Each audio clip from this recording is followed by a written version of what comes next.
Okay, good morning, everybody. Hope everybody's well. Happy Thursday. Thanks so much for joining us. We've been talking about this idea of the means and the ends. This all comes down to habits, by the way. Just letting you all know. Like, this is why habits drop. This is the real stuff. I think, right? Like, they don't just drop for nothing. We don't just go from wanting to become something and then not becoming it. Like, there's reasons for it, and this is one of the reasons. Is that there's some of these misconceptions that linger in our minds that go unchecked because we can't see them. A lot of what we do here on the Boost, for those that are joining us, thank you. For those that have been with us, thank you. But just to understand what we're trying to do here. Like, a lot of what we're doing every day, and this is why, I was talking to someone recently and they said to me, like, what's your goal for the Boost? And I said, every day. For God's help. Like, now I know it's 4 days a week, but like, every day. Like, it's not a here is a great idea thing. It's not a, let me introduce you to someone thing. This is every day. This is what we do.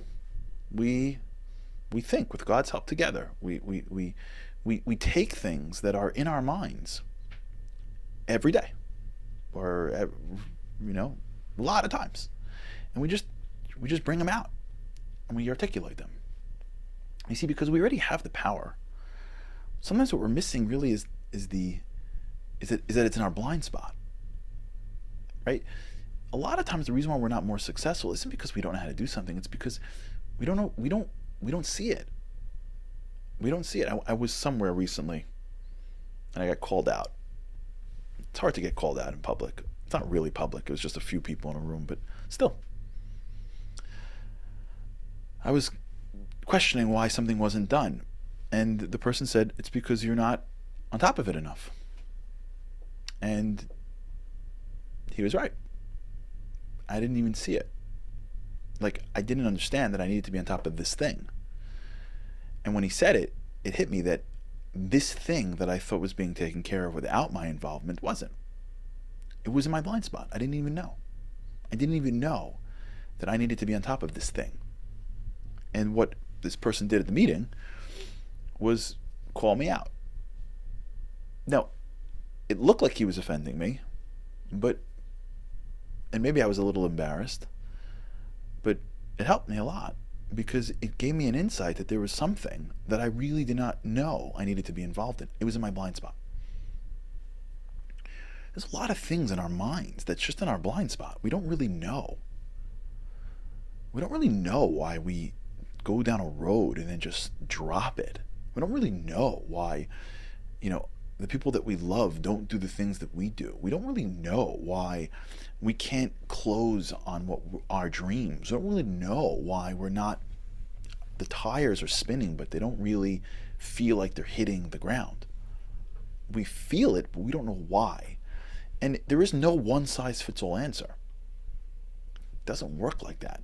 There's a lot of stuff that we have in our minds that when we talk these things through and we pull them out and just look at them together for a few minutes, just look at them, that looking helps us see, oh, that's why. And if we could just look at it in a non-judgmental way, not, oh, that's why I'm not enough. No, just that's why. You'll be surprised how insightful and how resilient we can be to the answer.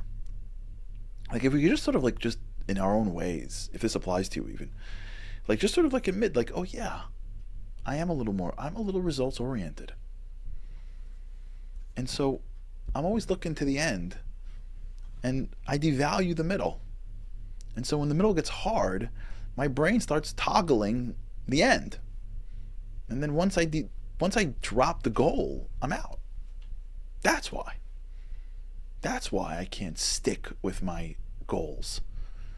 It's not because I don't have the strength. It's not because I don't have the time. It's not because I have all that stuff. I say it's that reason, but it's not. It's because I don't really value the activity itself. I don't value the means. I only value the ends. And as soon as my life gets too complicated, or I get too emotional, or things get too busy, or whatever, my ends start to change, and so I drop everything in between. That's okay. Just looking at that allows us to, the next time we do something and then drop it, say, don't tell me, you tell yourself that it's because I'm busy. You're not busy. You could have found 30 minutes. It's because it's not valuable anymore, and I set it up wrong. But if I would have just, when I did something, started to increase even my own mind the value of the thing that I was doing, right? If I was exercising or studying or reading or working or talking to my loved, whatever, if during the time that I was doing the action anyways, I was trying to find the value in the action itself and inflating the value of my own mind and looking for ways to get better, when I was done with the action, as opposed to letting my mind go, did I get the benefit yet? Moving my mind to a place where I ask, did I get better at this yet? When I'm about to do the action, as opposed to having my brain get to, I hope it works, to, I hope I can do this well. Right? If I continuously think the goal of the action is the action. Remember the Hebrew expression, mitzvah gereres mitzvah. If I can continuously say, the means is the way. It's the means. That's where life is. That's what I am given in this world to control. I haven't been given the results, because if I can control results, I'd be a different human being. I wouldn't be a human being. Only God controls results. The actions would get more valuable to me, and I'd appreciate what I'm doing more, and I'd enjoy it more, and I'd get better at it, and I'd keep it going. And then, if the goal isn't achieved at my timeline, or if the goal changes, it's fine, because I was able to use the goal to appreciate the action and not use the action to get to the goal, right? That's the switch. That, you know, you're reaching it when that happens in your mind, right? Right now, for most of us, the means goes to the ends. I work for money. I study for grades, right? I parent to create healthy, well-adjusted children. Whatever. I do something for something. There's a lot of things I do for nothing, right? That's just my get up, go to the bathroom, go to work, whatever. But I'm saying when I make a deliberate decision to do something, it's for something, right? And we began this journey that we've been on for the better of the month on resolutions. Resolutions are, I feel something, so now I'm going to choose to do something to get the thing that I want. I feel like I'm not enough in this area. I feel like I want this, right? That's what a resolution is. You're driving action towards your goal. But what if you switched it? Let me just explore this with you for a few minutes before the weekend. What if it were the opposite? What if the reason why we have a goal is only to get to the action? Right? What if we don't, let's use the religious example for a second. What if we don't pray to satisfy our needs? What if we have needs in order to get us to pray? Right? What if I don't have needs in this world so that I could fulfill them and win at some competition? My desire to win and fulfill needs is only so that I could have needs and connect to people along the way. Right? If I were born independent, I never would have met all these people. Right? I never would have connected with these people, because I can only do really one or two things well in life. I have no choice but to partner with everybody around me. So what if my deficiencies aren't the things I'm trying to solve against? My deficiencies are actually my pathways to the real life that I'm trying to get? Right? What if the means was the way and the goal was only creating a desire to do the action? So when I see that thing that I want, what if the thing that I really want, the goal, the only reason why it's there is so that I can be inspired to wake up in the morning and do something different? And when I start doing that thing different, as it gets closer to getting to the goal becomes irrelevant.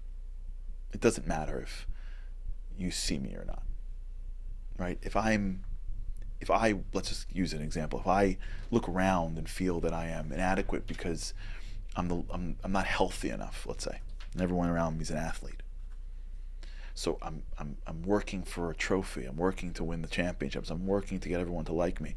What if that feeling, that goal, made me create structure in my life and take my health seriously and eat healthy? And so as I get closer and closer to the goal, by seeing the goal really just got me to do the action, I'm having more of an enjoyment doing the action every day, that the goal becomes less relevant. So what, I win or lose? I've changed along the way. So what if he listens to me or she listens to me? I've changed as a human being along the way.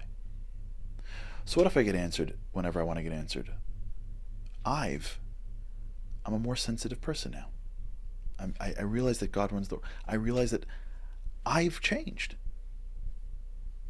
What if the goals that we have are only there to provide the impetus, inspiration, motivation, energy in order for us to do the things that we need to do no matter what, that we never would have done but for the goals?